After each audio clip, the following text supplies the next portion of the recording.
तो कृष्ण लीला के गान का बहुत सुंदर अवसर मिला।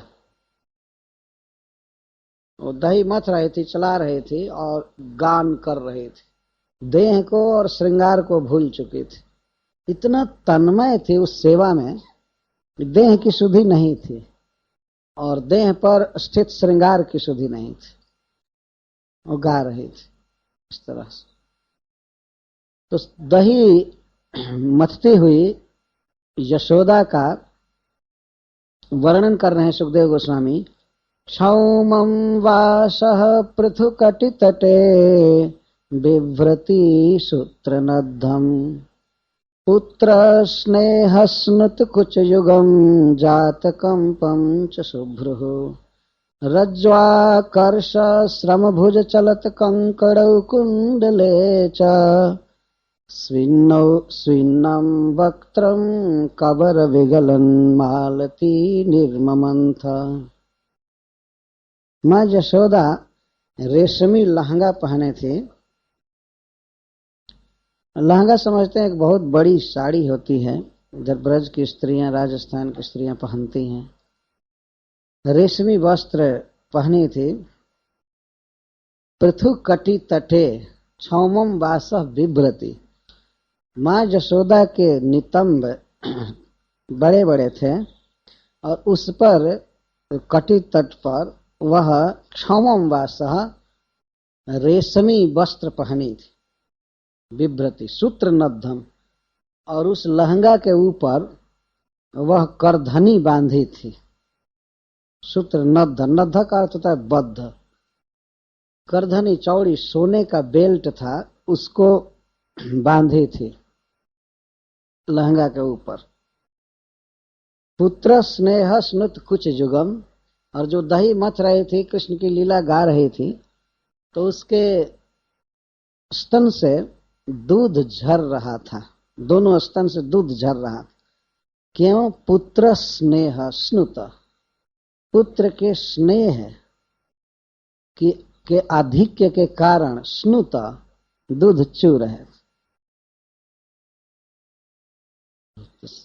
देखिए, इस तरह से मन भगवान के लीला में लगा हुआ है, चिंतन में, और वाणी से कृष्ण का गान कर रही है। शरीर सेवा में लगा है और शरीर में भी, शरीर का एक एक अंग कृष्णमय है, कृष्ण प्रीतिमय, स्नेहमय है। दूध चू रहा है,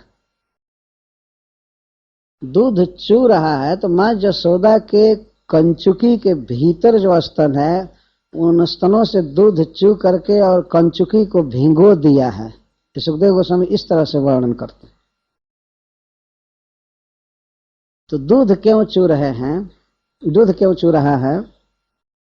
एक भक्त कहते हैं कि माँ के स्तन के दूध घबरा रहे हैं कि माँ आज ऐसा माखन निकालने जा रही है कि कृष्ण माखन खा लेंगे तो मैं तो बेकार रह जाऊंगा, हमको नहीं पिएंगे। तो दूध बाहर आ रहे हैं, मानो माँ को याद दिला रहे हैं कि हम तो हैं ही, माखन की क्या जरूरत, हमको पीते हैं कृष्ण, जैसे रोज पीते थे वैसे पिएंगे। माखन खाना है तो दूसरे के घर में चोरी से खाए, चाहे जैसे खाने दो, लेकिन हमको तो पिलाओ। माँ के छाती के दूध, ये सोच रहे थे, इसलिए बारंबार वे द्वार पर आ रहे थे माँ में स्नेह, दया उत्पन्न करने के लिए। तो पुत्र स्नेह स्नुत कुछ जुगम, दोनों कुछ, दोनों स्तन क्षरित हो रहे थे अतिशय वात्सल्य भाव के कारण। जात कंपम, दोनों कांप रहे थे स्तन। जब वो ऐसे चला रही थी रस्सी मंथन दंड में, तो स्तन कांप रहे थे। यहाँ कांपने का यह भी भाव है कि वे स्तन सोच रहे थे कि इतने दिन तक तो कृष्ण पिए, लेकिन अब हमारी उपेक्षा करने लगेंगे, शायद इसलिए वे कांप रहे हैं। कांप तो इसलिए भी रहे हैं कि वो चला रही है तो स्वाभाविक कांपेंगे। तो शुभ्रु, शुभ्रु जिसकी भावें बहुत सुंदर थी। सुखदेव गोस्वामी माँ यशोदा के मुख पर, और मुख पर भी आंखों पर ध्यान दे रहे हैं, ऐसे मत रहे तो बहुत ही सुंदर भावें हैं। तो यह उपलक्षण है, इसके द्वारा माँ यशोदा के अद्वितीय अप्रतिम सौंदर्य का वर्णन कर रहे हैं। भगवान की माँ भगवान के समान सुंदर है। शुभ्रु रज्ज्वा कर्ष श्रम भुज चलत कंकड़ऊ कुंडलेच।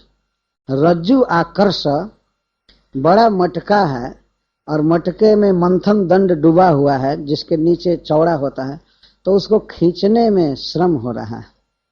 माँ ने कभी इस तरह का परिश्रम किया नहीं था, वो तो रानी है, दासियां करती थी, लेकिन आज जो कृष्ण प्रेम में पड़कर पुत्र के स्नेह के वशीभूत होकर स्वयं मथ रही है, तो रज्जु आकर्ष श्रम, रस्सी खींचने में श्रम हो रहा है और भुजाओं से खींच रही है, तो भुजा में जो चूड़ियां हैं कंकड़ वे बज रहे हैं, झन झन झन झन झन झन खन खन ऐसे।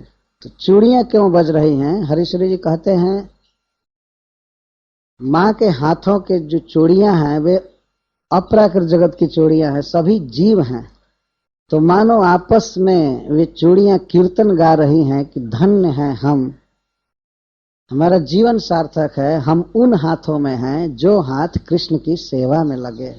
तो वो बेचारे खुशी से गा रहे हैं ये चूड़ियां गा रही है, नाच रही है कि आज हम उन हाथों में हैं जो हाथ कृष्ण के सेवा में लगे। कुंडले च, और दोनों कान के कुंडल झूम रहे हैं। झूमना तो स्वाभाविक हो, खींच रहे ऐसे ऐसे तो वो झूल रहे हैं। तो भक्त कहते हैं कि कान के कुंडल इसलिए झूम रहे हैं कि वे सोच रहे हैं कि ओहो धन्य है, हम उन कानों में हैं जो कान कृष्ण की कीर्ति सुन रहे हैं। माँ गा भी रही है, सुन भी रही है, तो वो भी कान में नाच रहे हैं खुशी से। उनको बहुत प्रसन्नता हो रही है माँ के कान में रहने के कारण, कर्णभूषण हिल रहे। स्वीनम वक्त्रम, मुख पर पसीने की बूंदे आ गई हैं, लेकिन माँ इतनी तन्मय है दही मथने में कि वो अपने पसीनों को पोंछ नहीं रही है, उसको ध्यान भी नहीं है कि शरीर पर पसीना आ गया है। अति सुंदर मुख कमल पर पसीने की बूंदे मोती की तरह चमक रहे थे, और उस भोर का समय था, सवेरे का समय था, दीपक जल रहा था, मंगला आरती का समय था, और भोर में माँ को इतना परिश्रम हो रहा है अपने पुत्र के स्नेह के कारण, तो वो झलक रही हैं परिश्रम की बूंदे, श्रम बिंदु माँ के चेहरे पर। सुखदेव गोस्वामी मानो उसी घर में बगल में खड़ा होकर के और देख रहे। हरे कृष्ण। स्विन्नम वक्त्रम, मुख पर वक्त्र पर पसीने की बूंदे आ गई हैं। कबर विगलत मालती, और माँ के केशबंध से, जूड़ों में जो मालती की मालाएं लगाई गई थी, तो वो खींचने से फूल नीचे गिर रहे थे, नीचे फूलों का बंधन खुल गया था, तो वो फूल नीचे गिर रहे थे। तो इस तरह माँ को अपने देह का ध्यान नहीं था। एक टीकाकार कहते हैं कि वे फूल सोच रहे हैं कि ऐसी महिमामयी कृष्ण प्रेममयी माँ के मस्तक पर रहने लायक हम नहीं हैं, तो वे माँ के मस्तक से गिर गिर कर उसके चरण में आ रहे थे ये फूल। इस प्रकार से जिसका जीवन कृष्णमय है, कृष्ण सेवा से भरा है, उसके मस्तक पर रहने लायक हम नहीं, इसलिए वे फूल गिर रहे थे चरण में। यह सब वास्तव में सत्य भाव है। तो माँ का मन, तन और वचन तीनों लगे हुए, वो गाने में व्यस्त है। हरीश्वरी जी कहते हैं कि जो व्यक्ति तन, मन और वचन लगा देगा भगवान में, और विशेष करके भगवान की लीलाओं का कोई गान करे, तो क्यों नहीं भगवान सारा कृत्य छोड़कर उसके पास आ जाएंगे। कृष्ण उस समय सो रहे थे, वह उनके जगने का समय नहीं था, देर से जगते थे, लेकिन जब माँ का परिश्रम उन्होंने देखा तभी जग गए। हरीश्वरी जी कहते हैं कि अपने घर के काम धंधा में व्यस्त रहने पर भी, काम करते समय में भी जो भगवान की लीलाओं का गान करता है, तो उसे भगवान की प्राप्ति हो ही जाएगी, इसमें संदेह नहीं। तो माँ गा रही है लीला, तन सेवा में लगा है। तो ताम स्तन्य कामयासाद्य मथनंतीम जननी हरिहि गृहीत्वा दधिमंथानम न्यसेधत प्रीतिमावहं। तो भगवान स्तन्य काम हो गए।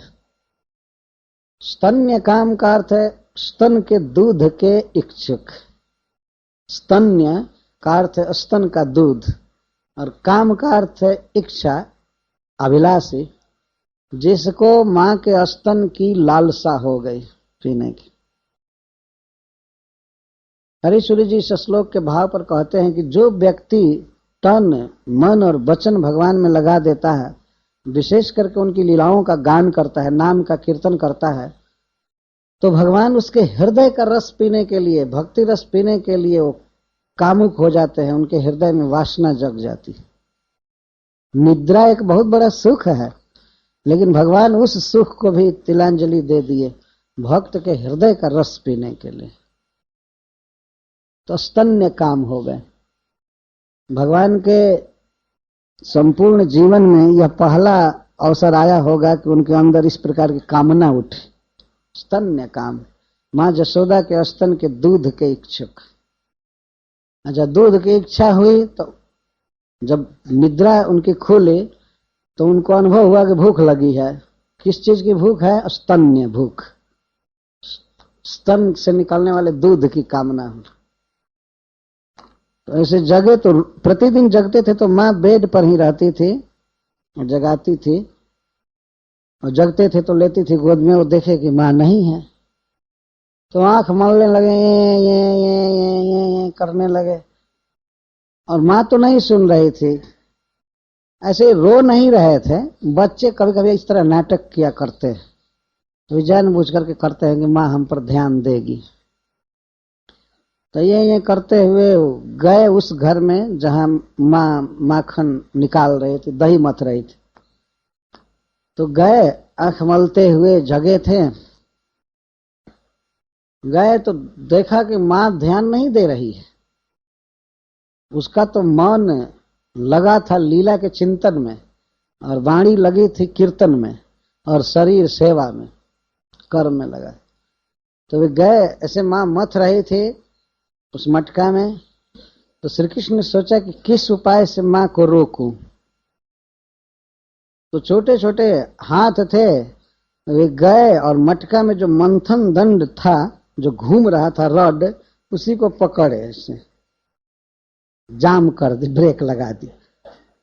तो जब वो नहीं चला तो माँ का ध्यान गया। वो देखती है वो कृष्ण आ गए हैं। तो वो चुपचाप खड़ी रह गई और देखने लगी क्या कर रहा है। माँ ने जबरदस्ती नहीं किया, नहीं तो चाहती तो ये छोटा बच्चा क्या रोक सकता था इसके ब्रेक डालने से वो रुकने वाला नहीं था। लेकिन माँ को बहुत प्रसन्नता हुई, प्रीति माँ बहन। जब बच्चा आ करके मंथन दंड को दोनों हाथ से पकड़कर रोक दिया तो प्रीति माँ बहन, माँ के हृदय में बहुत सुख हुआ। माँ इस भाव से बहुत प्रसन्न हो गई कि मेरा पुत्र मुझे कितना चाहता है, नहीं रोक रहा है मेरा दूध पीने के लिए। पीऊंगा पीऊंगा इस तरह से कुछ कह भी रहे थे तो रोक दिए। तो माँ ने भी काम रोक दिया। कैसी माँ को रोके? मथनंतीम जननी, मथती हुई जननी को रोके।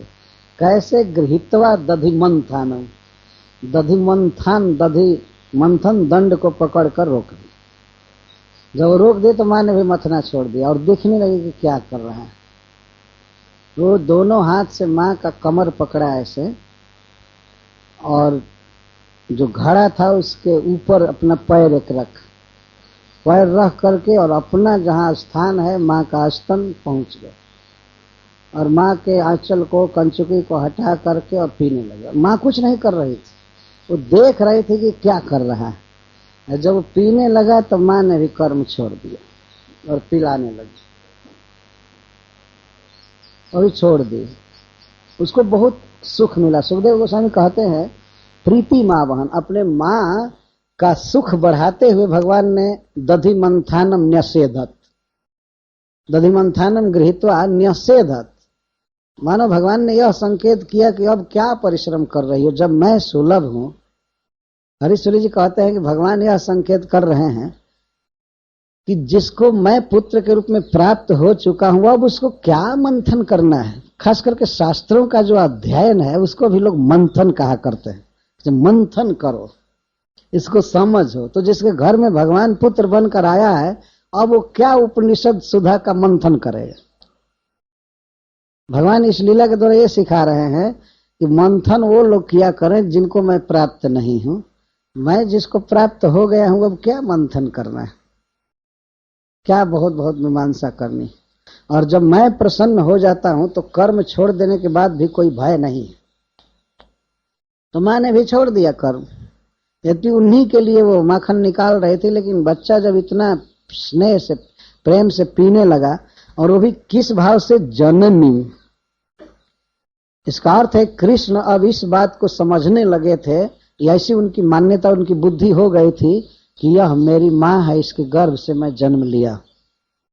अब वो इतना छोटा बच्चा नहीं थे कि नहीं समझ रहे थे। तो जननी शब्द देने का यह अर्थ, वो जानते थे कि हमको इसने जन्म दिया है। तो वे दूध पीने लगे। देखिए भगवान सोए थे, लेकिन भक्त की सेवा ने, जसोदा की सेवा ने उनकी नींद तोड़ दिया। वे स्तन्य काम हुए और स्वयं सचल हुए, चले वहां से और माँ के गोद में आकर के दूध पीने लगे। तो माँ भी दूध पिलाने लगी। तमंक मारूढ़ अपायतस्तनम स्नेहस्नुतम सस्मितमिच्छति मुखम तम अंकम आरूढ़। अंक में आरूढ़ है, अपने पुत्र को स्नेहस्नुतम स्तनम अपायत। स्नेह से तो दूध अपने आप झर ही रहा था, ऐसे स्नेह से छूते हुए स्तन को वो पिलाने लगे। तो श्री कृष्ण की आसक्ति बताई जा रही है इसमें। माँ यशोदा का दूध पीने में उनकी आसक्ति थी और माँ को अपार आनंद मिल रहा था कृष्ण को दूध पिलाने में। तो न तो माँ यशोदा का दूध घट रहा था और न तो कृष्ण की तृष्णा बुझ रही थी। वो भी प्रेम के भूखे भगवान दूध पीने लगे तो घंटों पीने लगे। और माँ का दूध भी अप्राकृत जगत का दूध है, कितना भी भगवान पिए वो घटने वाला नहीं था। तो दूध घट नहीं रहा है, कृष्ण पीना छोड़ नहीं रहे हैं। तो अंगीठी पर, चूल्हे पर जो पद्मगंधा गाय का दूध औंटा जा रहा था, वो बेचारा इतना तप कर रहा था कि कृष्ण हमको पिएंगे। और जब उसने देखा कि कृष्ण माँ का दूध पी रहे हैं बहुत स्नेह से, तो उसने सोचा कि मैं तो बेकार जल जल कर तपस्या कर रहा हूं, हमको तो पिएंगे नहीं, जब इनका पेट भर जाएगा तो हमको नहीं पी पाएंगे। दूध ने ऐसा सोचा। तो उसने सोचा कि माँ के सामने ही आत्महत्या कर दूं। तो उफान आ गया दूध में। इस प्राकृत जगत के जड़ दूध की तरह अप्राकृत जगत के दूध को नहीं समझना चाहिए, वहां प्रत्येक वस्तु चिन्मय होती है। तो दूध इस प्रकार का विचार किया, यह असंभव नहीं है। कुछ लोग सोच सकते हैं अरे ये तो भावुकता है भक्तों की, ऐसा कहाँ दूध सोचेगा, ये करेगा। तो वो जानते नहीं, परस्तस्मात् भाव तो अव्यक्तो व्यक्तत् सनातन। उस जगत की जो भी वस्तुएं हैं सब इस जगत से बिल्कुल भिन्न है। दूध ने यह भी सोचा कि जिनका नाम लेने पर तीनों ताप से जीव मुक्त हो जाता है वही हमारे सामने है, और फिर भी मेरा ताप नहीं जा रहा है, फिर भी मैं तप्त हो रहा हूं। धिक्कार है मुझको, ये जीवन बेकार है। और खास करके उसने देखा कि माँ यशोदा दूध पिलाती जा रही है, कृष्ण पीते जा रहे हैं। तो उसने सोचा कि मैं जो जल जल कर तपस्या कर रहा हूं तो मेरा तो सदुपयोग कुछ होगा नहीं। तो माँ के हृदय में दया उत्पन्न हो जाए, वो अपना दूध न पिला करके हमको बचावे, इसके लिए वो माँ के सामने आत्महत्या करने चल दिया। माँ की दृष्टि पड़ गई। अतृप्त मुत्सृज जवेन साज उत्सिच माने पैसी तो धिसते।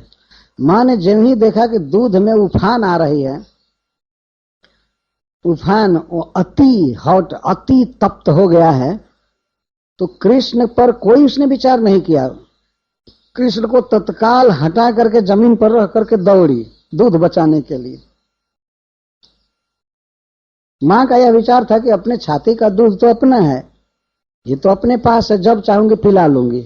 लेकिन ये पद्मगंधा गाय का दूध जो औंटा जा रहा है, उबाला जा रहा है, ये तो बर्बाद हो जाएगा।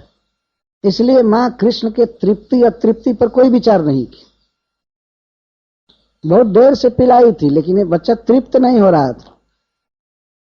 पर मां ने कोई परामर्श भी नहीं किया। बच्चे को कहा होता है कि ठीक है, पुचकारा होता, तुम थोड़ा रुक जाओ, बैठ जाओ, मैं वो दूध उतार लेती हूँ, लेकिन उसने विचार नहीं किया। कृष्ण को जस्ट झट से नीचे रखा और दौड़ी पानी डालने के लिए, चाहे कुछ करने के लिए। जब वो जा रही थी तब तक दूध शर्म के मारे नीचे चला गया। उसने सोचा कि वो मां के सुख में मैं बाधा दिया अपने सुख के लिए, तो उसको उतारना नहीं, उसको पानी नहीं डालना पड़ा।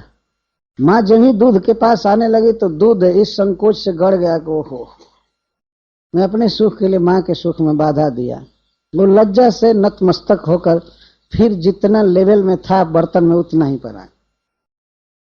मां ने देखा कि ये तो दूध औंटा जा चुका है, उबल चुका है खूब अच्छी तरह से, तो उतार करके ढक करके उसको रख दी।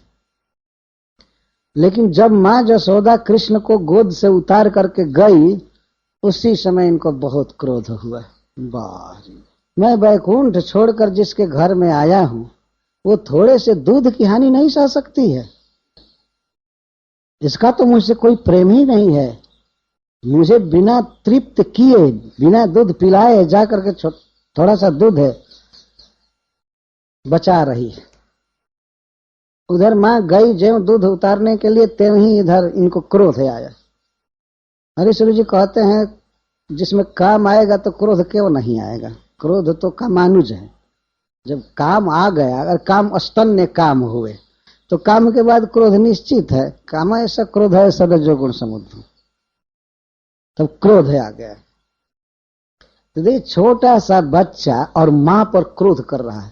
तो बच्चे के मन में आया कि मां का व्यवहार अनुचित है, सब कुछ छोड़ करके मुझे दूध पिलाना चाहिए, और मुझे छोड़ करके थोड़ा दूध बचाने गई तो देखो मैं कितना बर्बाद कर देता हूं। थोड़ा सा दूध बचाने गई है तो मैं कितनी हानि कर देता। और वहीं वो अपने दांतों से अपने सुंदर सुंदर ओठों को दबाए क्रोध में और खोजने लगे कोई पत्थर। तब तक एक शिला पुत्र मिल गया, पत्थर छोटा सा। शिला पुत्र कहते हैं जो मसाला पीसने के लिए सील होता है बड़ा, उसका एक छोटा सा बेटा होता है जिसे पीसते हैं, तो उसको शिला पुत्र कहते हैं। 210 मना। तो वो खोजे और मिल गया, और मिल गया तो बहुत कलात्मक ढंग से उसके पेंदी में मारे, जो मटका बहुत वर्षों का था जिसमें मथा जा रहा, वो तो फूट गया और सारा दही बह चला। और अभी भी क्रोध शांत नहीं हुआ था, तो दही फैल गया घर में। अब उस बच्चे को भागने की कोई जगह नहीं मिल रही थी। पहले बुद्धि नहीं थी कि जिधर भागना है उधर से विपरीत दिशा में फोड़ें, और फोड़ा दही फैल गया तो अब क्या करें। तो छप छप उसी दही पर भागा। तो भागा तो दही का निशान, चरण का निशान बनता गया कि कहां गया है। मां जब उधर दूध उतार करके आई तो देखी तो मटका फूट गया है। मटका तो फूटा है, दही सब बह चुका है। तो उसको देख करके मां जसोदा को हंसी आ गई। इतने छोटे छोटे धन हानि से वो घबराने वाली नहीं थी, उसको हंसी आई। जहास, सुखदेव गोस्वामी कहते हैं, जहास हंसने लगी और अपने बच्चे को वहां देखी नहीं। तो हंसी क्यों कि वो समझ गए कि उसी का काम है। ऐसा नहीं है कि कोई बिल्ली कूद पड़ी या कोई सामान गिर पड़ा इसलिए मटका फूट गया। वो समझ गए कि उसी का काम है। उधर थी दूध के तरफ तो पता नहीं चला, क्योंकि इतना ढंग से वो मारा था कि आवाज बिल्कुल नहीं निकली। और मार करके, फोड़ करके, और शिला पुत्र को एक किनारे कोने में फेंक दिए थे। तो मां को हंसी आ रही है, या दैव की गति को जानकर वो हंसी। हरीश्वर जी कहते हैं कि देखो मैं थोड़ा सा दूध बचा रही थी, कितनी हानि हो गई। मनुष्य इस तरह से सोचता है कि यहां बचाऊं तब तक वहां लॉस्ट हो जाए।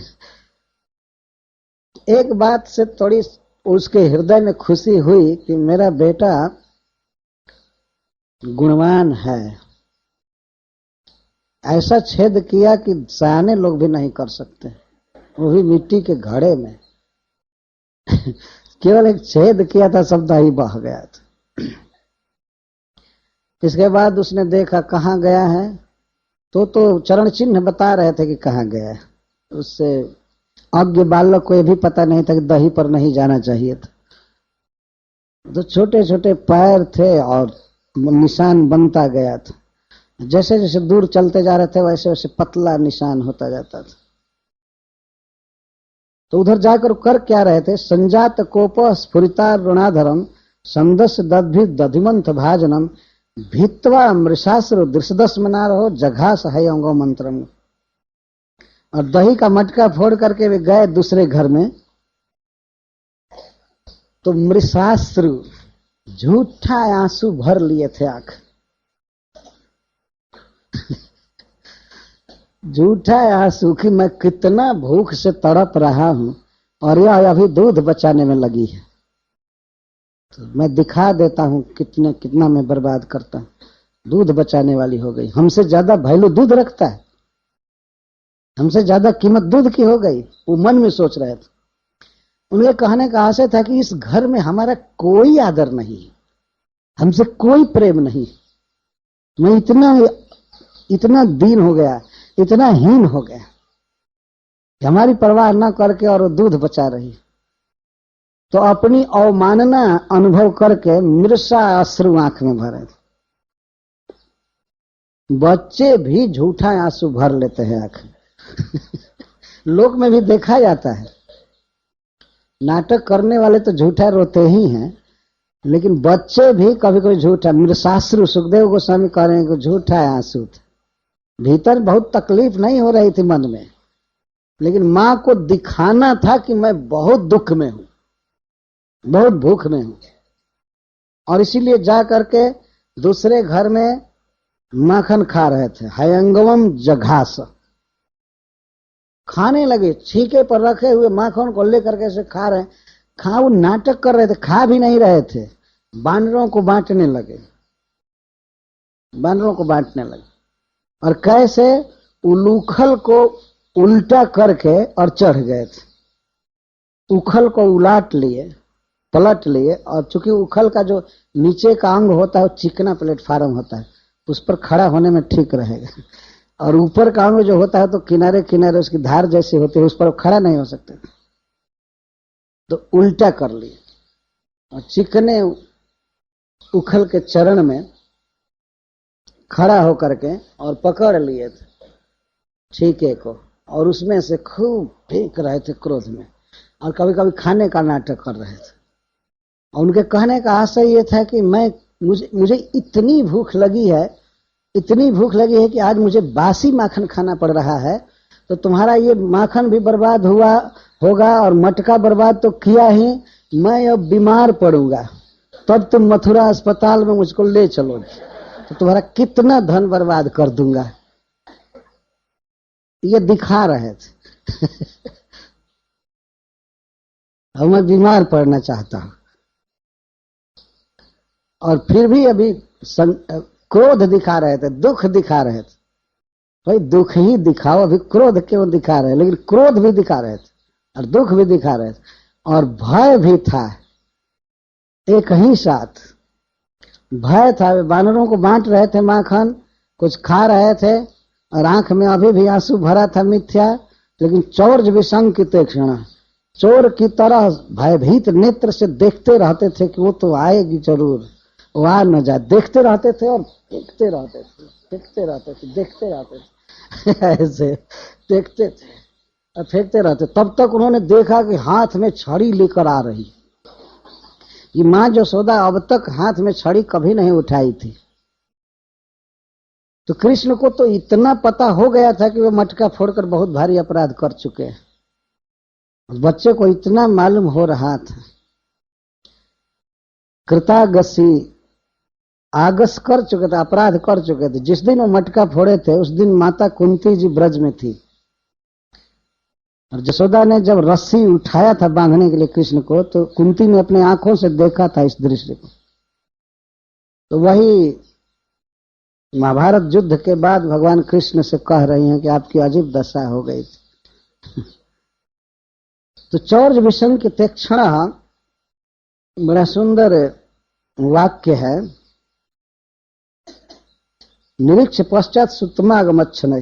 तो मां जसोदा हाथ में छड़ी लेकर और बहुत धीरे धीरे आ रही थी कि मां जसोदा के पैर के नूपुर की आवाज न होने पाए, नहीं तो जब ही सुनेगा तो बहुत दूर भाग जाएगा, उसको पकड़ना था। तो धीरे धीरे पैर को दबा करके छिप करके आ रही थी, लेकिन वो तो चोर राज वो देख लिए तुरंत, वो देख लिए दूर से ही को तो आ रही है। प्रसमीक्ष तामात यष्टिम प्रसमीक्ष सत्वरः ततो वरुह्या पससार भीतवत। वो भयभीत होकर के, जैसे भयभीत आदमी भागता है वैसे श्री कृष्ण भागने लगे। प्रसमीक्ष, प्र और सम इक्ष, प्रकर्षेण सम्यक इक्ष, खूब अच्छी तरह से देख लिए। यद्यपि मां छड़ी को बगल में दबा करके आ रही थी, ऐसे हाथ में दिखाते हुए नहीं आ रही थी, लेकिन कृष्ण देख लिए, खूब अच्छी तरह से विचार किए कि छड़ी है, यष्टि है, ओ यष्टि के साथ आ रही, अब तो आज तो मरम्मत कर देगी, अब तो आज नहीं छोड़ेगी। बहुत काल से मेरी शिकायत होती आती थी, लेकिन आज तो अब पिटाई करेगी। इसलिए ततो अवरुह्य सत्वरः, उस उखल से कूद करके, धीरे धीरे नहीं उतरे, धम से कूद करके और भाग। और सत्वरः अवरुह्य अपससार, चले भाग। पहले तो अपने घर में भागे, और मां जसोदा ने भी निश्चय कर लिया कि इसको किसी तरह आज पकड़ करके पीटना है, डराना है, धमकाना है, नहीं तो इसकी तो बहुत आदत बिगड़ती जा रही है। ताकि आज घर का मटका फोड़ा, कल घर फूंक सकता है, कल कुछ कर सकता है। यदि आज इसको दंड नहीं देती हूं तो मेरा बेटा तो किसी काम का नहीं रह जाएगा।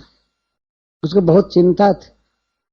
तो वो भी जब कृष्ण भागे तो वह भी पीछे से चली, लेकिन कृष्ण हल्के शरीर वाले थे, वे खटखट भागते जा रहे थे, और मां का शरीर खास करके उसके नितंब और स्तन भारी थे, इस कारण से वो बड़े वेग से नहीं चल पाती थी। सुखदेव गोस्वामी कहते हैं कि योगियों का चित्त भक्ति योग से पवित्र हो जाता है, तपस्या से पवित्र हो जाता है, फिर भी भगवान का चिंतन तक नहीं कर पाता है। तपस्या से तेज किया हुआ मन जिनको नहीं पकड़ पाता है, उनको पकड़ने के लिए, डायरेक्ट सामने से पकड़ने के लिए, जबकि योगियों का मन नहीं पकड़ सकता कृष्ण को। तो गोप्यन्न धावन न जमाप योगिना क्षमम प्रवेष्टुम तपसे रितम मन। तपस्या के द्वारा मन बहुत शुद्ध हो जाता है, और शुद्ध मन तो भगवान का चिंतन कर सकता है, लेकिन फिर भी वह योगियों का मन भगवान को पकड़ना चाहता है, अपने चिंतन में बांधना चाहता है। ऐसे फाइन किया हुआ मन जिन भगवान का चिंतन करने में भी असमर्थ रहता है, नहीं पा पाता है, उन्हीं भगवान के पीछे पीछे, कृष्ण के पीछे पीछे मां जसोदा दौड़ने लगी। पहले तो अपने घर में भागे, फिर घर से निकलकर गली में भागे, गली में से भी इस घर में उस घर में, और मां जसोदा पीछे पड़ गई कि पकड़ करके रहूंगी। तो सुखदेव गोस्वामी कहते हैं, अनवंचमाना जननी बृहच्चल जलनी बृहच्चल श्रोणी भराक्रांत गति सुमध्यमा। अनवंचमाना, अंचमाना, अंचल, कृष्ण के पीछे पीछे मां जसोदा दौड़ रही थी। यदि कृष्ण चाहते तो बहुत आगे भाग सकते थे, लेकिन केवल वे उतनी ही दूर रहते थे कि मां को आशा बनी रहती थी कि अब पकड़ी, अब पकड़ी, अब पकड़ी। और कृष्ण जो भागते थे तो ऐसे हाँफ रहे थे भागते हुए, छोटा सा शरीर, अब पकड़े, और भयभीत होकर के कभी कभी देखते थे, भागते थे, हाय पकड़ लेगी, मारेगी, और मां हाथ में छड़ी लेकर के ही दौड़ रही थी। कि आज नहीं छोड़ूंगी, आज पकड़ूंगी। और दूर से कहते आज बता देती हूँ, आज बता देती हूँ, रुको नहीं तो और दंड दूंगी, और दंड दूंगी। लेकिन कृष्ण तो भागते जा रहे थे, तो माँ भी भागती जा रहे थे। श्रोणी बृहत चल श्रोणी भराक्रांत गति सुमध्य में, माँ के नितंब बड़े बड़े थे, इसलिए वो कम दौड़ पाती थी। तो श्री कृष्ण उतना ही भागते थे जितना माँ को आशा बनी रही। यद्यपि उस बच्चे के लिए उतना भागना ही काफी था। माँ यशोदा के पैर लंबे लंबे थे, वो तो बहुत एक बार में कितना फिट जा सकती थी, और बच्चा तो कार के पहिए जैसा जल्दी जल्दी जल्दी जल्दी भाग रहा था। तो वो हाँफ रहा था, और माँ को भी परिश्रम होने लगा। अब प्रसून जो खोसी थी, सिर में वो सब फूल गिर रहे थे, केश बंधन बिगड़ रहा था, तो फूल गिरते जा रहे थे। माता उनको पकड़ने के लिए जा रहे थे, बहुत हैरान किए, इधर भागना इधर भागना। कभी कभी कृष्ण ऐसे करते थे कि माँ पकड़ने के लिए दौड़ती है तो थोड़ा रुकते थे, और छूते छूते तब तक फिर भाग जाते थे, और रो रहे थे, मतलब भयभीत थे। अभी उतना आवाज करके नहीं रो रहे थे, भयभीत थे। और जब ही माँ ने पीछे से पकड़ लिया दौड़ करके, और पकड़ में भगवान आ गए। भगवान ने सोचा कि अब माँ को इतना परिश्रम देना ठीक नहीं है। पहले उन्होंने सोचा कि थोड़ा भागूंगा तो बीच में रुक जाएगी, लेकिन जब उन्होंने देखा कि बिना पकड़े नहीं रहेगी, मेरे पीछे पड़ी ही हुई है, तो वे पकड़ में आ गए। कृतागसं तं प्ररुदन्तमक्षिणे कसन्तमञ्जन्मसिणी स्वपाणिना। श्री कृष्ण एक हल्का सा आभूषण गले में लगाए थे और एक कपड़ा पहने, तो पीछे से माँ ने पकड़ लिया कमीज। पीछे से दौड़ करके पकड़ लिया। पकड़ते ही बस अब जोर से रोने लगे, खूब फफक फफक कर रोने लगे उच्च स्वर से, और भयभीत थे ही, आंख से आंसू ढर ढर आने लगे। इतने आंसू आने लगे तो उन्होंने तो पहले तो सोचा कि इतने जोर से रोऊंगा और ये पकड़ेगी, मेरा आंसू गिरेगा तो ये पोंछेगी आंसू। लेकिन माँ तो आज इतना कठोर हो गई थी कि आज आंसू पोंछना तुमको आज पीटा जाएगा, तुम्हारा आंसू पोंछा जाएगा। अब तो रोज रोज आंसू पोंछती थी, चाहे मुख पोंछती थी, दूध पिलाती थी, तो ये सोचते थे कि आंसू पोंछेगी। तो आंसू को पोंछी नहीं, बल्कि आंसू पोंछने वाला एक हाथ भी पकड़ ली, एक हाथ पकड़ ली और लगी डांटने। अरे बानर बंधो, मंथनी स्फोटक, अरे गृह लुंठक, घर को लूटने वाला, अभी मैं तुमको बांध करके रखूंगी और खेलने के लिए अब कभी भी मैं तुमको अनुमति नहीं दूंगी।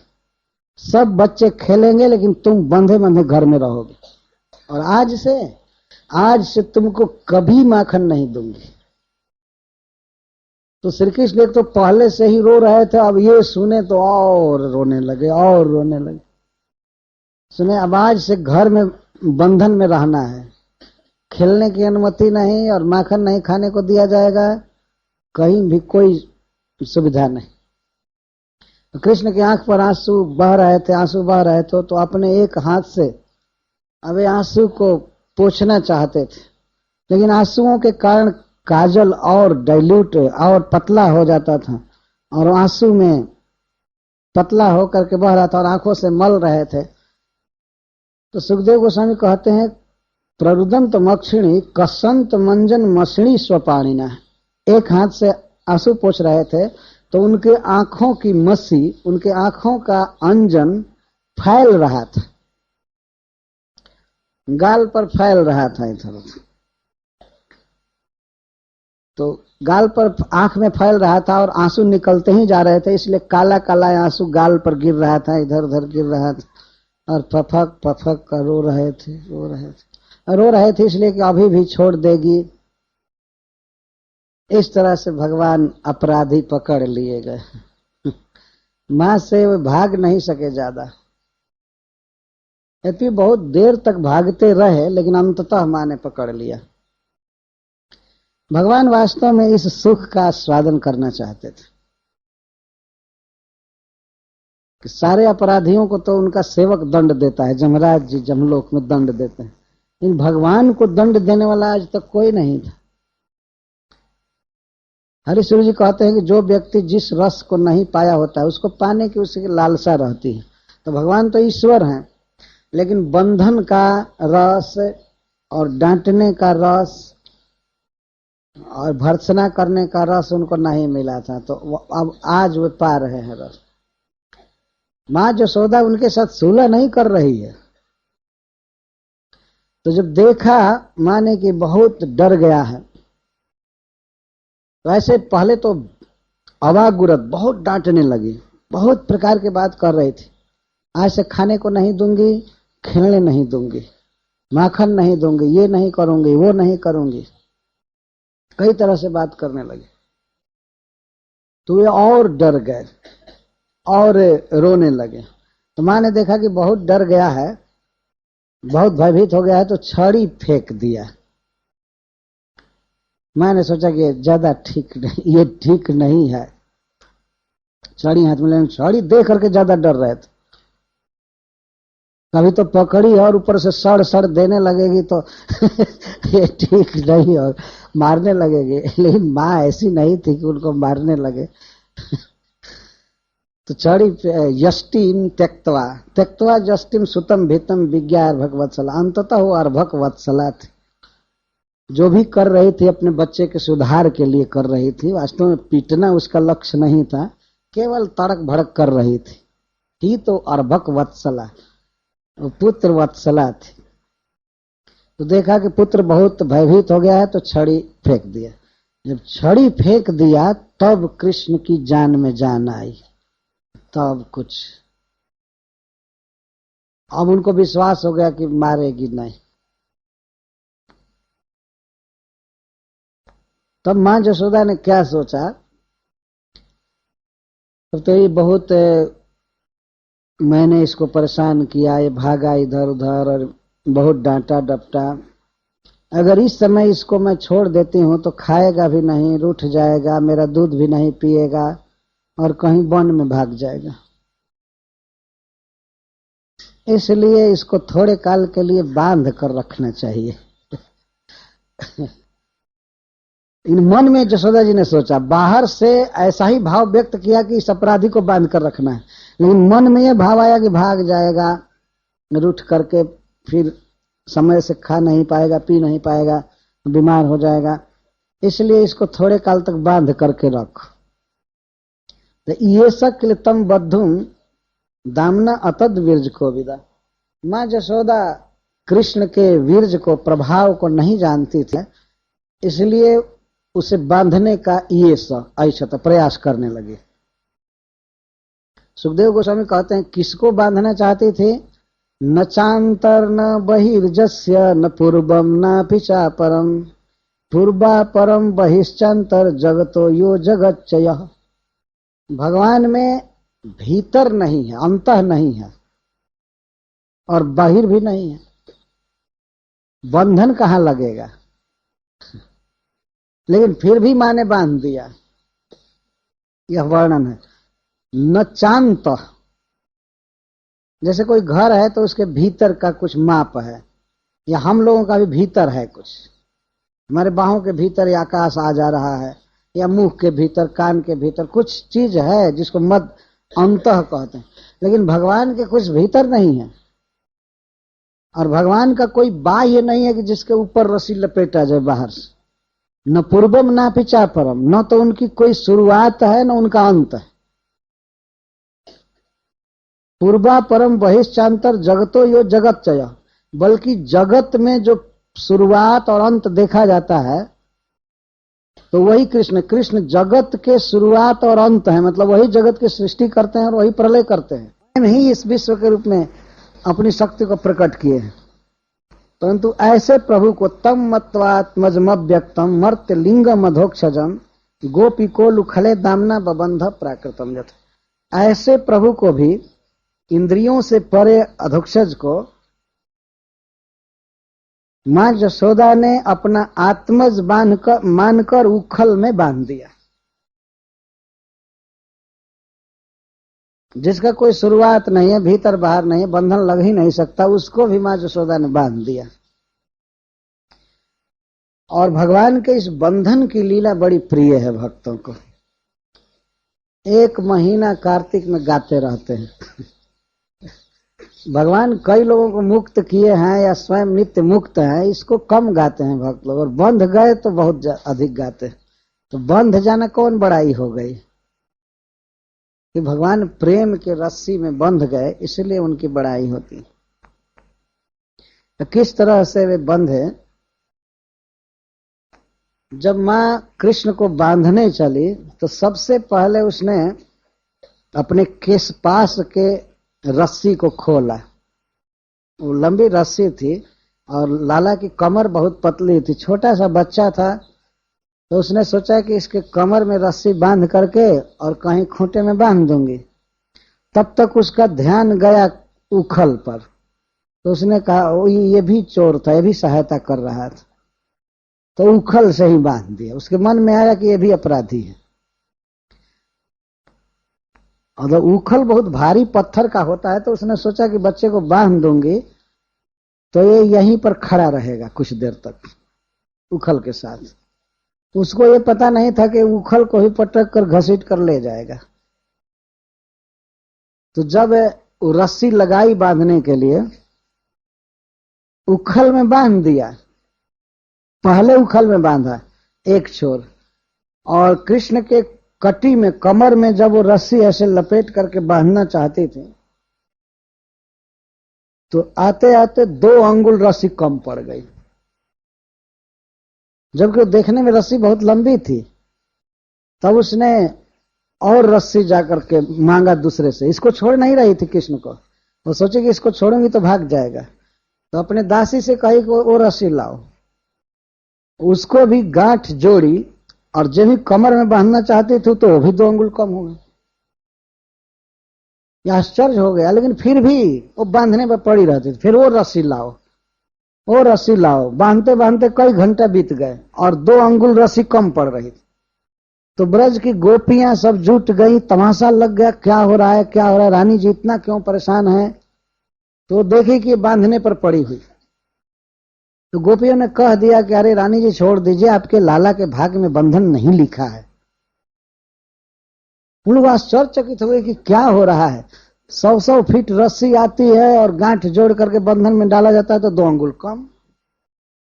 तो बहुत बड़ा आश्चर्य हुआ। लेकिन मां यशोदा को आश्चर्य नहीं हो रहा था, वो पसीने से लथपथ हो रही थी, लेकिन फिर भी कहती थी मैं बांध करके रहूंगी, बांध करके रहूंगी। निर्बंध में आ गई, हठ में आ गई। तो और भी अब जब घर की रस्सी घटने लगी तो उसने कहा कि गौओं को बांधने वाली जो रस्सी है उसको लाओ। और भी जितनी रस्सियां थी गौ को बांधने के लिए थी। तो हरीश्वरी जी कहते हैं कि भगवान की जो शक्तियां हैं, विभुता, सर्वव्यापकता, अपरिच्छिन्नता शक्तियां, वे सब शक्तियां कहती हैं कि ब्रह्म कहीं गोरज्जु से बंध सकता है? इंद्रियों का रस्सी इनको थोड़े बांध सकता है। इंद्रियों के बंधन में नहीं आ सकते। तो घट रही थी रस्सी हमेशा। परेशान हो गई माता, पसीने से लथपथ हो गई। कृष्ण की शक्तियां बंधने नहीं दे रही थी, लेकिन अंत में कृष्ण बंध गए। उन्होंने देखा कि मां जब मुझे बांधना ही चाहती है तो मुझे बांध जाना चाहिए, और भगवान बंध गए प्रीति के बंधन। तो इस लीला के द्वारा भगवान ने क्या दिखाया? सुखदेव गोस्वामी कहते हैं, एवं संदर्शिता यंग हरिणा भृत्य वश्यता। हरि ने इस लीला द्वारा यह दिखाया कि वे भृत्यों के वश में हैं, वे अपने सेवकों के वश में हैं। भले सारा जगत, सारे देवता उनके वश में हों, लेकिन भगवान अपने भक्तों के वश में हैं। इस लीला के द्वारा उन्होंने यह दिखाया। पहले मां यशोदा दौड़कर पकड़ भी ली, इसके बाद बांधना चाहा तो बांध भी दी। तो भगवान अपने इस गुण को इस लीला में दिखाया कि मैं अपने भक्तों के वश में हूं। वे चाहे जैसे मुझे नचावें, जैसे रखें, बेचे तो बिक जाऊं। अगर भक्त बेच देते हैं तो बिक भी जाते हैं, बेचे गए हैं वे। ऐसी कथाएं हैं। कई कई प्रकार की कथा है। सांवलिया सेठ बन गए, ये गुजरात के कौन भक्त थे, नरसिंह मेहता, उनके लिए सांवलिया सेठ बन गए, नामदेव जी का घर छाए, कई कई लीला किए। सखुबाई बन गए थे पंढरपुर में, स्त्री बन गए थे और बंधन में थे। कई प्रकार की भगवान लीला करते हैं। तो इस तरह से उनके प्रति भक्ति करनी चाहिए। भगवान भक्ति से सुलभ हैं और भक्तों के अधीन हैं। सारा जो कर्म करते हैं, लीला करते हैं, भक्तों के आनंद के लिए करते हैं। इस लीला के द्वारा भगवान ने ये बात दिखाई। ऐसे इसका शेष अंश मैं कल कहूंगा। न पूर्वम न पिचा परम, पूर्वा परम बहिश्चांतर, जगतो यो जगच्च यः, तम मत्वात्मजम अव्यक्तं मर्त्यलिंगमधोक्षजाम्, गोपिकोलुखले दाम्ना बबंध प्राकृतम यथा। न नहीं, च निश्चित, अंतः अंतः, न नहीं, बहिः बहि बाहर, यस्य जिसके, पूर्वम पूर्व जिसके होने से पहले का समय,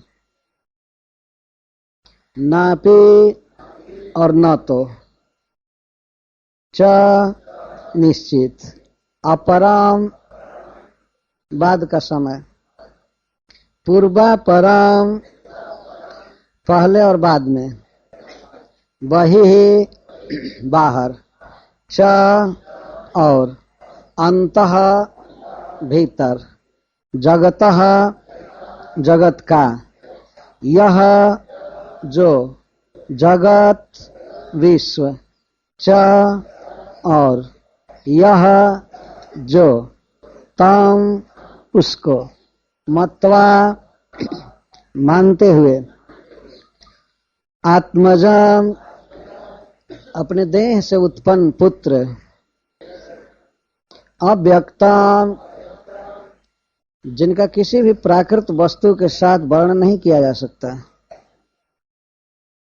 मर्त्यलिंगम मनुष्य नाट्य करने वाले, अधोक्षजाम इंद्रियों के ज्ञान से अतीत, गोपिका यशोदा, उलूखले उखल में, दामना दाम से, रज्जू से, बबंध बांध दिया, प्राकृतम जैसे सामान्य बालक को, जथा जिस प्रकार।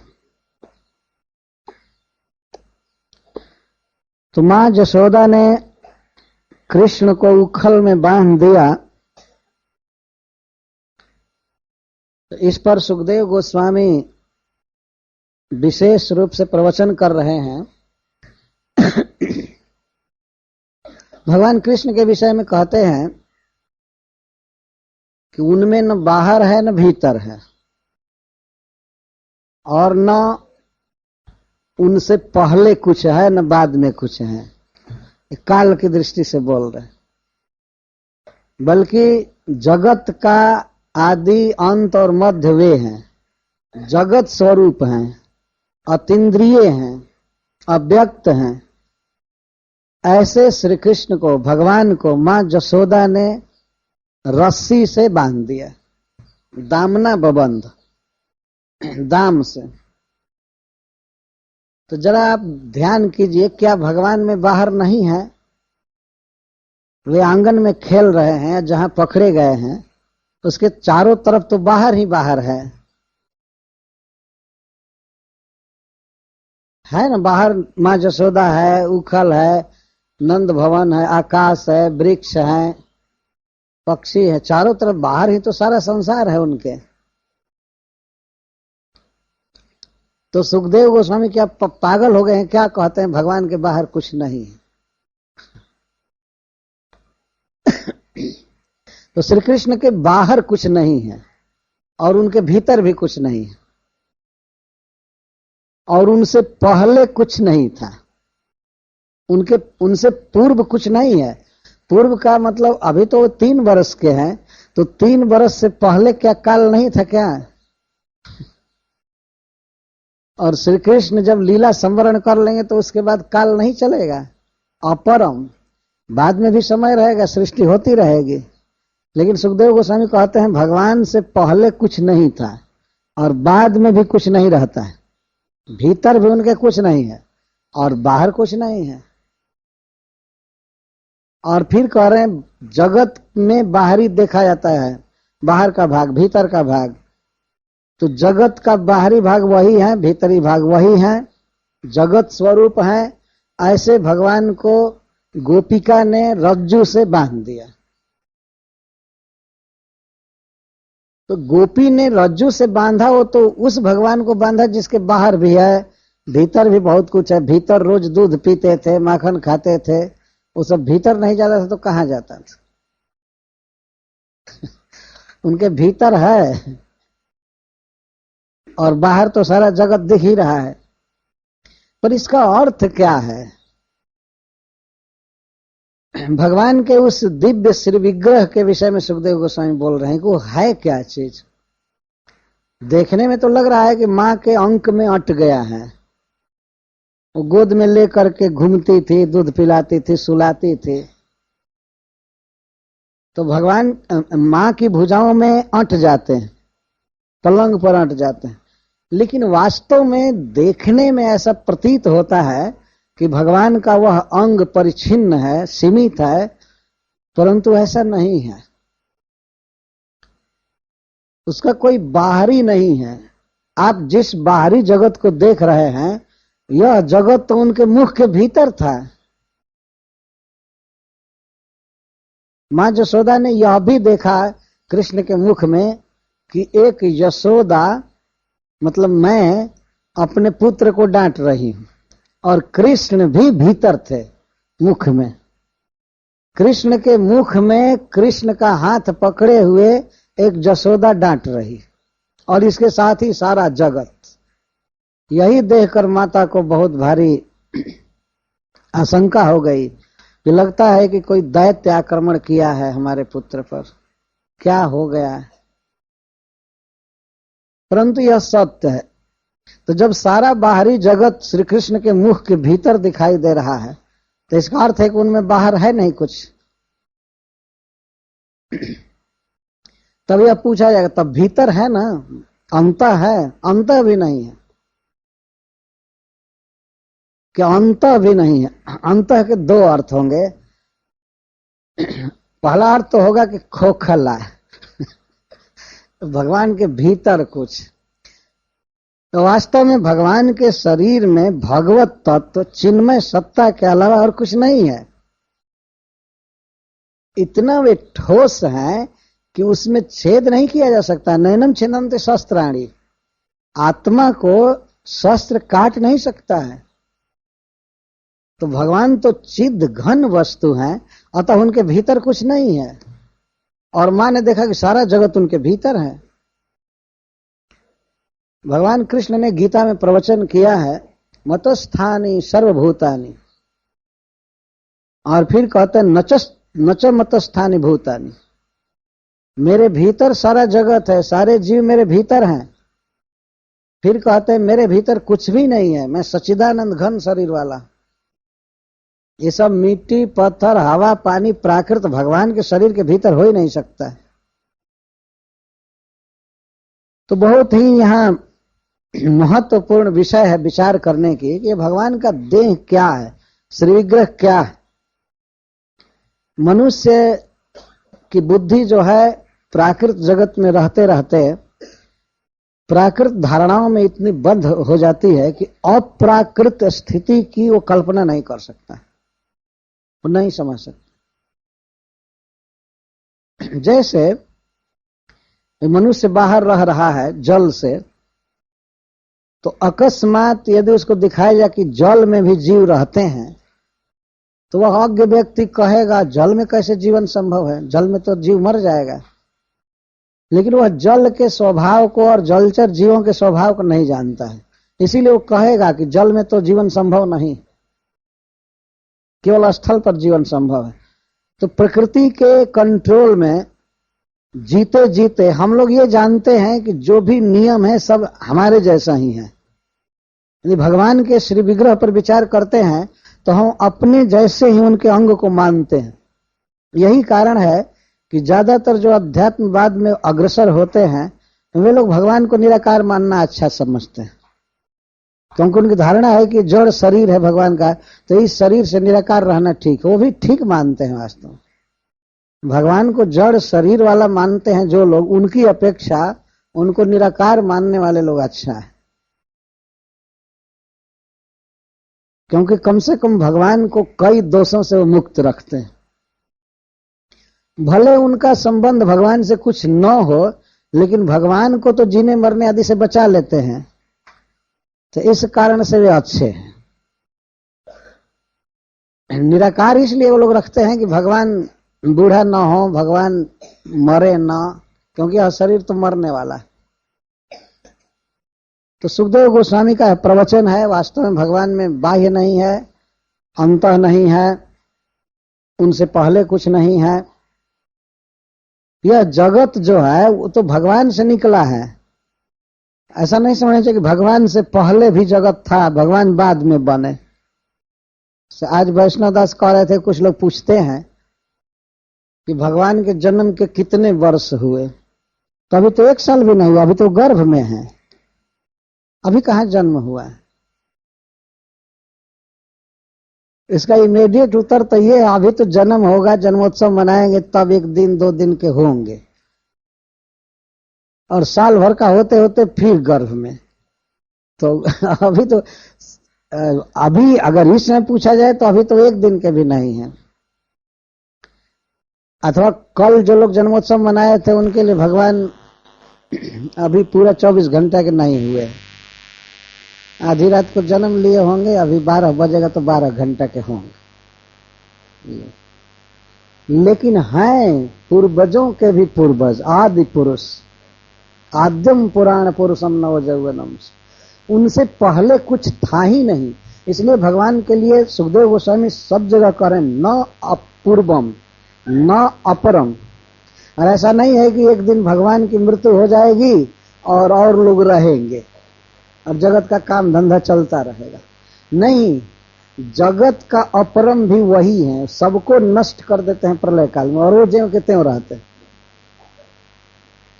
ऐसा कभी समय नहीं आएगा जब भगवान नहीं रहेंगे, और ऐसा कभी समय नहीं था जब कृष्ण नहीं थे। तो जिनकी कोई शुरुआत नहीं है और जिनका अंत नहीं है, जिनके भीतर कुछ नहीं है, बाहर कुछ नहीं। बाहर कुछ नहीं का मतलब कि जो कुछ हमारे देखने सुनने में कल्पना में आ रहा है सब वही है। तो इतनी बड़ी रस्सी कहां से आ सकती है उनको बांधने की। फिर भी सुखदेव गोस्वामी एक आश्चर्य में घटना कहते हैं कि तम दामना बबंध, उनको मां ने दाम से बांध दिया।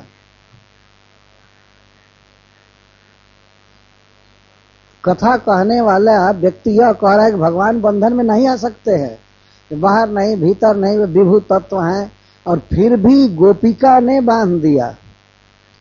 अच्छा, गोपिका शब्द कह रहे हैं, गोपिका, गोपी ने बांध दिया। वो भी कोई देवी होती स्वर्ग की तो बहुत बड़ी रस्सी लाती, या बासुकी नाग को लाया जाता, बहुत लंबी रस्सी है वे।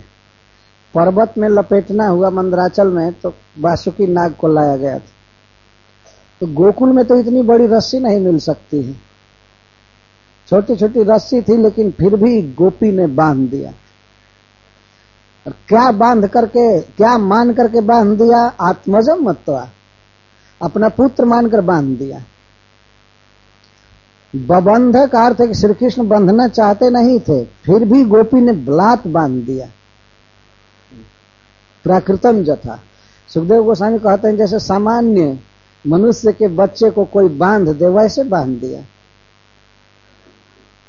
लेकिन एक अद्भुत घटना घटी बांधते समय। सुखदेव गोस्वामी आगे कहते हैं तद्दाम बध्यमानस्य स्वार्भकस्य कृतागसः द्वयंगुलो न भूतेन संदध्यन्य च गोपिका। बारंबार गोपिका कह रहे हैं सुखदेव गोस्वामी।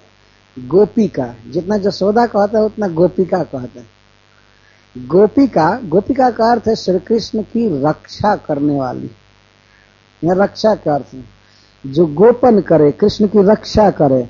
तो कृष्ण दुर्वृत्त न हो जाए, इसका आचरण खराब न हो जाए, तो खराब कर्म से, विकर्म से जो रोकना चाहती है बांध कर डांट करके, उसको गोपिका कहे।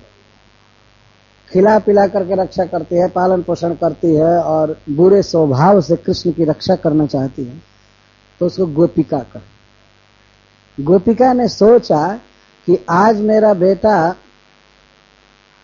दूध दही की चोरी कर रहा है, यार ऐसे मटका फोड़ रहा है, कल घर में आग लगा सकता है, राजमाखन चुरा रहा है, कल किसी के लड़के को चुराएगा, कपड़ा चुराएगा, परसों कुछ किसी स्त्री को का अपहरण करके भाग जाएगा, तब तो ये बहुत गलत बात होगी।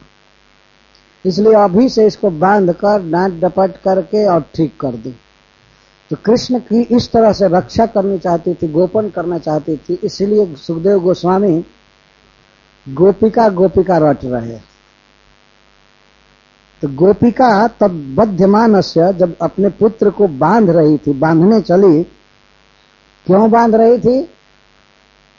लगता है कि सुखदेव गोस्वामी जब कथा कह रहे हैं तो महाराज परीक्षित का मन प्रसन्न नहीं था कि भगवान को बांधा जाए। वो नहीं चाहते थे कि भगवान को बांधा जाए। कथा के समय ऐसे बांधने चली तो उनका चेहरा कुछ और ढंग का हुआ, ये तो ठीक नहीं कर रहे। तो सुखदेव गोस्वामी कहते कृतागसः, अपराध किए थे कृतापराधस्य। तब महाराज परीक्षित को सांत्वना, हाँ बांधने का तो काम किए थे जब अपराधी है तो अपराधी को तो बांधा ही जाएगा। कृष्ण ने क्या क्या अपराध किया था?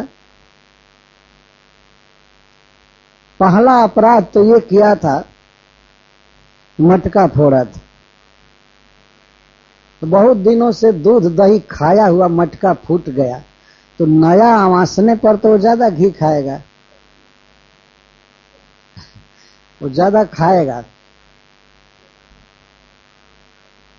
तो ये तो मटका फोड़ने का अपराध ठीक है, चलो उस पर भी वो मान गई होती, कम अपराध होता है। उसका दही बहा, मटका फूटा, दही बहा, और इसके बाद भागा। उखल को पलट कर उस पर से और संचित किया हुआ धान नवनीत छीट रहा था, फेंक रहा था, और वो भी बानरों को।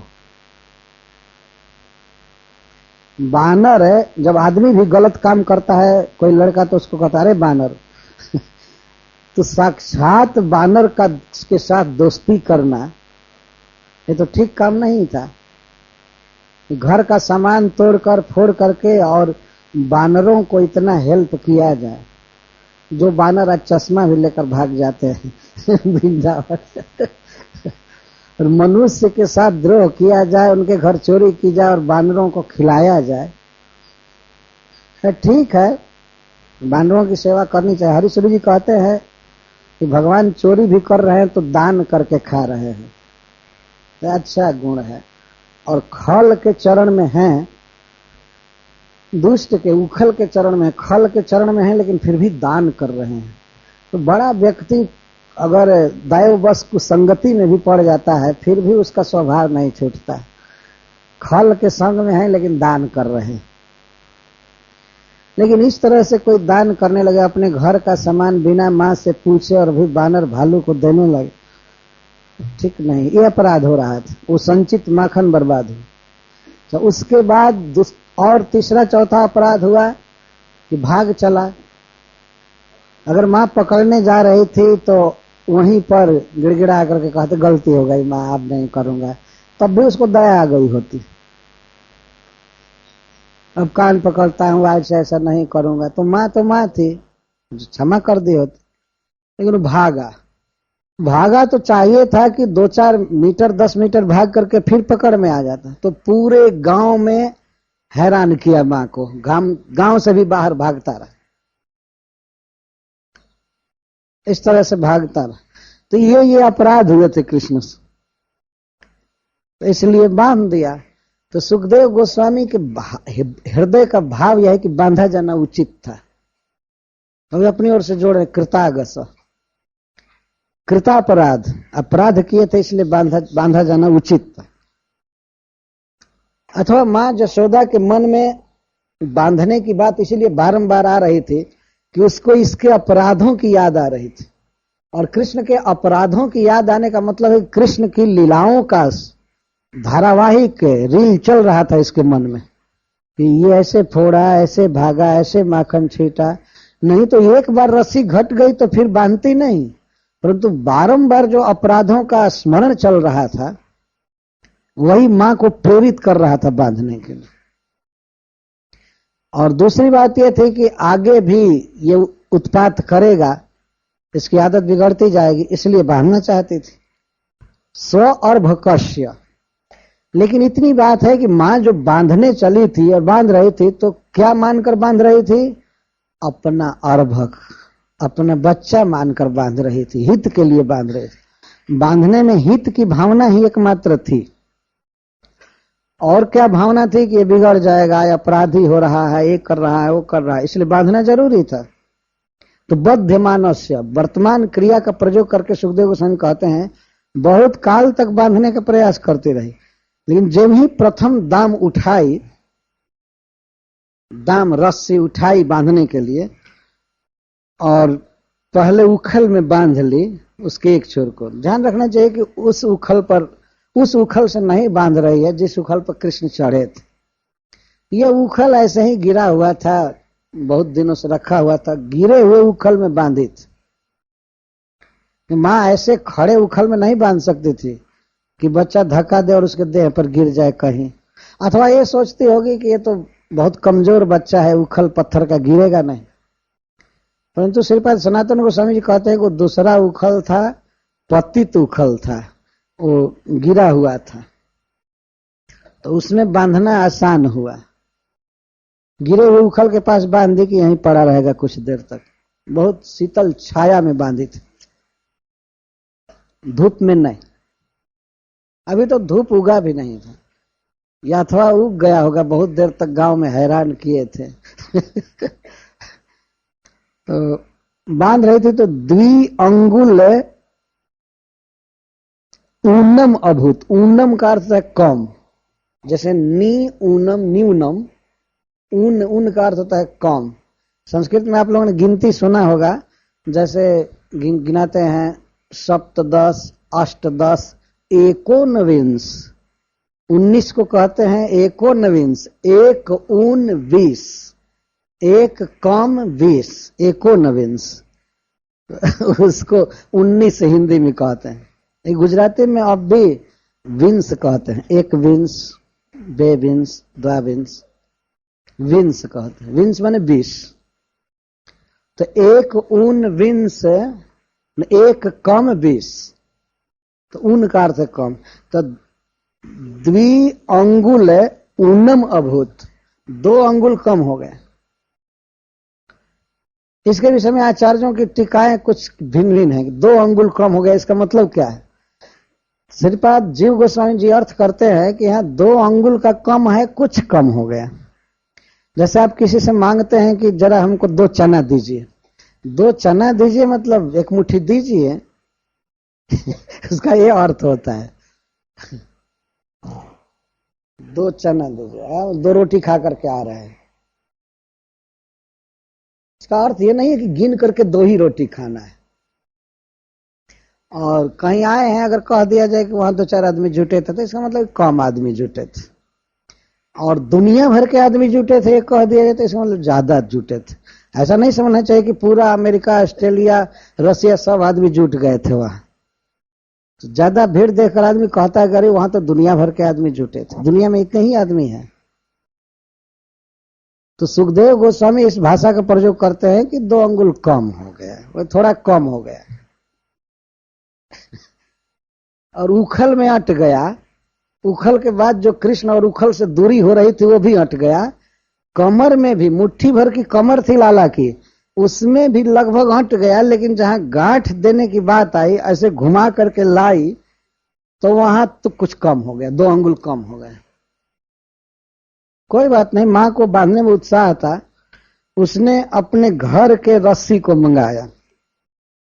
संदधे अन्यच गोपिका, वह गोपिका अन्यत संदधे, तो दूसरी रस्सी मंगाई। मंगा रही है, वो जा नहीं रही है इसको छोड़ करके, नहीं तो छोड़कर जाने में तो कहां 9 2 11 हो जाएगा ये तो भाग जाएगा। थोड़ी सी भी अगर छोड़ी होती तो फिर दोबारा हैरान किया हो, इसलिए छोड़ नहीं रही थी, वो पकड़े हुए थी और एक हाथ से पकड़ करके और तब रस्सी लपेट रही थी एक हाथ से। एक प्रश्न होगा कि रोहिणी जी कहां चली गई थी, उन्होंने क्यों नहीं मना किया। रोहिणी जी उस दिन उपनंद महाराज के घर गई थी और उनको निमंत्रण था और ये चल रहा था इंद्र पूजा का अवसर, इसलिए वो गई थी।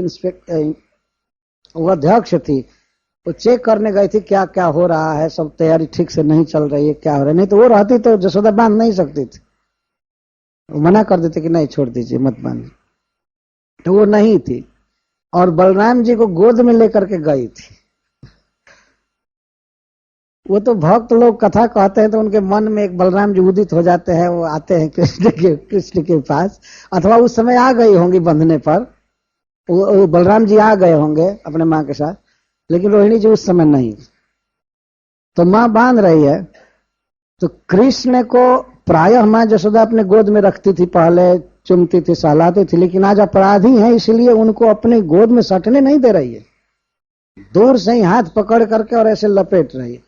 और लाला तो ऐसा मुंह किया है, मां पर देख रहा है इसको क्या हो गया है आज, कितना संबंध भूल गई, पत्थर हृदय का हो गई। और बारंबार रो रहा है बच्चा कि अभी भी दया आ जाए, अभी भी आ जाए।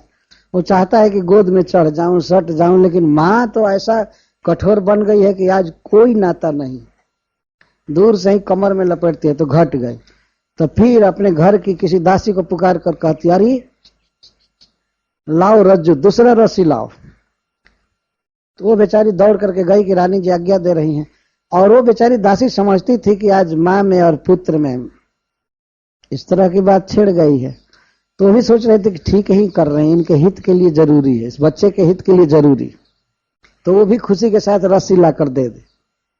वो जान रही है कि माँ जसोदा बड़े स्नेह से बांध रही है, तो ला करके दी।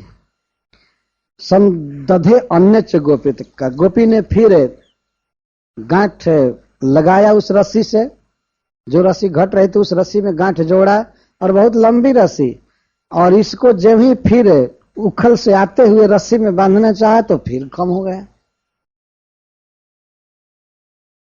तो फिर घट गया, फिर बांधी। इस तरह सैकड़ों बार रस्सी मंगाई, और जब इस प्रकार का दाम बंधन हो रहा था तो धीरे धीरे धीरे धीरे गोपियां जुटने लगी। क्योंकि पहले से भी जानती थी, जब गली में कृष्ण भाग रहे थे तो सबके घर में हल्ला हो गया था कि आज कृष्ण भाग रहे हैं और जसोदा खदेड़ रही है। तो सब ये भी बात धीरे धीरे फैल गई कि उनको वो बांध रही है, उनको बांध रही है। तो सब देखने के लिए आ गई थी, देख रहे थे, बहुत प्रसन्न थी सब। तो जदासी तदपि न्यूनम, जब गोपी ने दूसरी रस्सी लगाया तो वो भी न्यून हो गई।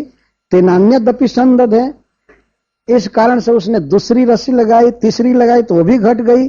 तदपि द्वि अंगुलम न्यूनम जद जदादत्त बंधनम, जो जो बंधन लगाए, बंधनम में, बंधनम माने रस्सी, रज्जु, बध्यते अनेन इति बंधनम, जिससे व्यक्ति बंध जाए उसको बंधन कहते हैं। यहां बंधन का अर्थ है रस्सी। जद जद आदत्त बंधनम, जो जो बंधन उठाई, जो जो रस्सी उठाई, तद तद न्यूनम अभूत, वो कम हो गई। एक प्रश्न होता है कि ऐसा अद्भुत काम हो रहा था, रस्सी घट रही थी, तो जसोदा को शंका नहीं हो रही थी? फिर वो क्यों लंबी लंबी रस्सी फिर जोड़ रही थी? एक आश्चर्य की बात, मां को कुछ विस्मय हो रहा था, लेकिन उसके मन में बांधने का इतना दुराग्रह था कि घटती हुई रस्सी पर वो विचार नहीं कर रही थी। उसको चाहिए था कि सोचे कि क्या बात होगी, क्यों रस्सी घट गई, लेकिन इस पर विचार नहीं करती थी। दूसरी रस्सी लाओ, दूसरी रस्सी लाओ, और बाद में जब रस्सी घटने लगी तो मां ने कहा कि एक साथ 100 रस्सी लाओ। वो बिल्कुल जिद में हो गई थी, बांध करके रहूंगी, और गोपियां हंस रही थी। और वे रानी जी से कहने लगी, रानी जी, ललाट पत्र में इसका बंधन नहीं लिखा है, लगता है कि इसका बंधन नहीं लिखा है। तो आश्चर्य हो गया। तो गोपियां भी ला ला करके रस्सी दे रही थी, तो पहले तो अपने घर की जितनी रस्सियां थी खत्म हो गई। एवं स्वगेह दामानी जसोदा संदधत्यपि। स्वगेह दामानी शब्द बता रहा है कि अपने घर की रस्सी सब खप गई, और जो ओरिजिनल रस्सी थी पहली, बस उतनी ही रह गई। गांठ जोड़ा जाता था और बांधते समय सब समाप्त। कारण क्या था? क्यों नहीं रस्सी पूर्ण हो रही थी, क्यों नहीं बंध रही थी? श्रील चक्रवर्ती पाद जी लिखे हैं कि जब भगवान को बांधने के लिए गोपी प्रयास कर रही है, तो भगवान की जो नित्य शक्तियां हैं, खास करके उनकी विभुता शक्ति और अपरिच्छिन्नता शक्ति, दो शक्तियां 2 अंगुल कम करा रही थी। जो सर्वव्यापक है वो कैसे बन सकता है? सर्वशक्तिमान है, जिसके आगे पीछे कुछ भी नहीं है, अपरिच्छिन्न है, उसमें बंधन कैसे लगेगा? तो आज तक भगवान पर बंधन नहीं लगने दी थी शक्तियां, कभी भगवान नहीं बांधे गए थे, और मां जसोदा आज बांधने पर पड़ी हुई है। तो ये शक्तियां बार बार उदित होकर के कम कर रही थी रस्सी। रस्सी देखने में पहले, बांधने के पहले लंबी दिखती थी, लेकिन गांठ देने पर घट करके फिर उतना ही उतना ही। तो आश्चर्य हो रहा था। आगे सुखदेव गोस्वामी कहते हैं, सुस्मयंती नाम स्मयंती, यशोदा भी मुस्कुरा रही थी, विस्मय कर रही थी। वो कोई दुखी नहीं थी, नहीं बंध रहा है, बांध करके रहूंगी। तो कुछ मुस्कान भी आ रही थी, अथवा विस्मय हो रहा था, आश्चर्यचकित हो रही थी। और भी गोपियां आकर के मुस्कुरा रही थी कि आज तो छिड़ गई लड़ाई माँ और पुत्र में, ये बंध नहीं रहा है, ये बांधने से मानती नहीं है। तो गोपियों ने कहा कि रानी जी, आपके पुत्र के ललाट में बंधन नहीं लिखा गया है, छोड़िए, अब इसको खिलाइए पिलाइए, आप भी दूसरा काम कीजिए, क्या जिद में आ गई हैं। तो माँ कहती है, चाहे शाम हो जाए बांधते बांधते, लेकिन बांध करके ही रहूंगी। जाओ अपने घर की रस्सी लाओ, तुम भी लाओ अपने घर की रस्सी। रसिया मिलत नहीं खे गोकुला नगरिया में, रेशम के डोरिया में। रस्सी नहीं मिल रही थी, बारंबार गांठ लगा रही थी, बांध रही थी, लेकिन गोपियां हंस रही थी, विस्मय हो रहा था। ये विस्मय इस बात का हो रहा था, गोपियां क्यों विस्मय कर रही थी, आश्चर्य कर रही थी? तो विस्मय कर रहे थे कि लाला की जो कमर है, कटी है, वो मुष्टि प्रमाण है, वो मुट्ठी भर है। 3 बरस का बच्चा है, पतली कमर है छोटी सी, तो कमर न तो बढ़ रही है कमर बढ़ नहीं रही है, जितना उसका प्रमाण है उतना ही है। और चलो, ज्यादा न मोटा हो रहा है न पतला हो रहा है, जैसा है वैसा है। और कितनी कितनी रस्सियां जोड़ दी गई, और फिर भी रस्सी घट रही। कि क्या बात, रस्सियां कहां चली जा रही? अच्छा, उस ओरिजिनल रस्सी में जो रस्सी जोड़ी जाती थी, तो ये भी होता है कि चलो वो रस्सी जो है मोटी होती जाए, तो इसका मतलब कि वो खा रही है, उसमें और रस्सियां सूखती जा रही हैं। तो वो ज्यों कहते हैं पतला सूत्री, वो वैसा ही था। हमारे यहाँ सूत्री कहते, सूत्र और सूत्री, तो सूत्री पतले रस्सी को कहते। तो जो ओरिजिनल रस्सी थी वो जेव की, तो उसमें भी कोई मोटाई नहीं बढ़ रही थी और न लंबाई बढ़ रही थी। ये आश्चर्य हो रहा था। या दूसरा आश्चर्य गोपियों को यह भी हो रहा था कि आज माँ को हो क्या गया, जब नहीं बंध रहा है तो ये बांधने पर क्यों पड़ी हुई। परंतु ये जो दृश्य था बहुत अच्छा था, इसलिए गोपियों को भी सुख मिल रहा था। वो लोग भी घर का काम धंधा छोड़ करके ये देख रही थी, उनको अच्छा लग रहा था। और किसी किसी को और भी अच्छा लग रहा था कि आज से लाला की आदत बिल्कुल ठीक हो जाएगी, अब इस तरह के तोड़ फोड़ नहीं कर पाएंगे। तो विस्मित हो रहे थे, कृष्ण बंध नहीं रहे थे। पर सुखदेव गोस्वामी कहते हैं अंत में बंध गए। स्वमातुः स्विन्न गात्राय विस्रस्त कबरस्रजः दृष्ट्वा परिश्रमं कृष्णः कृपयासित स्वबंधने। स्वमातुः परिश्रमं दृष्ट्वा, अपने मां का परिश्रम देखकर श्री कृष्ण बंधन में आ गए। दृष्ट्वा परिश्रमम कृष्ण, उन्होंने देखा कि मां बहुत परिश्रम कर चुकी है। एक तो मैं इसको हैरान किया, गली में गांव में इधर उधर भागा, इसके बाद रस्सी जोड़ रही है, बांध रही है, बारंबार रस्सी लाना, मंगाना, जोड़ना, लगभग 2 पहर से ज्यादा समय इसी में हो गया, परेशानी हो रही थी। तो स्विन्न गात्र आया, उसके गात्र में स्विन्न पसीने भर गए। कभी मेहनत नहीं की थी लेकिन आज इतना मेहनत की। शुरू में दही मथ रही थी, फिर गली में भगाया और फिर गांठ दे रही थी बारंबार। अच्छा, गांठ नहीं पड़ रही थी इसी से परिश्रम हो रहा था, ऐसी बात नहीं है। ये बंध नहीं रहा था तो मानसिक बेचैनी हो रही थी। कोई काम आदमी करे और कार्य में सफलता न मिले तो मन में बेचैनी होती है, तो ये भी एक परिश्रम है। तो अपने स्व मातु, अपनी मां का परिश्रम कृष्ण ने देखा। बहुत ही सुंदर शब्द है, विचारणीय है। भगवान क्यों बंध गए और क्यों नहीं बंध रहे थे, क्यों 2 अंगुल रस्सी कम पड़ रही थी। 2 अंगुल रस्सी कम पड़ रही थी, इसके विषय में श्रीपाद सनातन गोस्वामी कहते हैं 2 चीज की कमी अभी थी।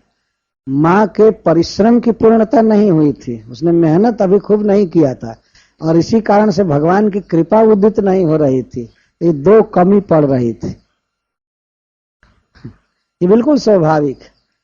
तो जब सारी शक्तियां लगी हुई थी, हम ब्रह्म को बंधने नहीं देंगे, हम परमेश्वर को, परमात्मा को बंधने नहीं देंगे, सारी शक्तियां मिली हुई थी, तब तक भगवान के हृदय में समस्त शक्तियों की पटरानी कृपा शक्ति, भास्वती कृपा शक्ति, सबसे तेजस्विनी शक्ति हृदय में उदित हुई और भगवान के हृदय को पिघला दी और सारी शक्तियां सकपका गई। तो कृपा उदित हो गई। कृपा शक्ति जो है भगवान की समस्त शक्तियों की रानी है, और सारी शक्तियां एक तरफ, पर भगवान के हृदय में यदि कृपा उत्पन्न हो जाए तो वो अब ये याद नहीं रहता है कि मैं ईश्वर हूं, भगवान हूं, ये हूं, वो हूं। तो भगवान की कृपा महारानी जब हृदय में उदित हुई तो सब शक्तियों ने हाथ जोड़ दिया। तो अब तो ये बंध ही जाएंगे। तो उस रानी जब उदित हो गई हृदय में, तो और दासियां क्या कर सकती। तो और शक्तियों ने हाथ जोड़ लिया और भगवान बंधन में आ गए। कृपया सित स्वबंधन, मां के तरफ से परिश्रमम और भगवान के तरफ से कृपा, ये दो के कारण बनते हैं भगवान। इसलिए भगवत भजन में, कृष्ण की सेवा में, उनसे प्रेम करने में डट कर परिश्रम करना चाहिए। केवल एकांत में बैठ करके कुछ लोग केवल जप करना चाहे तो जप तो करें, लेकिन खड़े होकर के जप करें खूब डट करके, जैसे ध्रुव महाराज ने किया था। ऐसा नहीं बैठ करके जप कर रहे हैं और 1 घंटे में 50 बार झपकी ले रहे हैं। हरे कृष्ण कृष्ण कृष्ण हरे हरे, हरे राम राम राम। सो रहे बीच बीच में। ऐसे थोड़े भगवान मिलेंगे, ऐसे नहीं मिलेंगे। यदि झपकी आ रही है तो ध्रुव महाराज की तरह खड़े होकर के जप करना चाहिए। हरे कृष्णा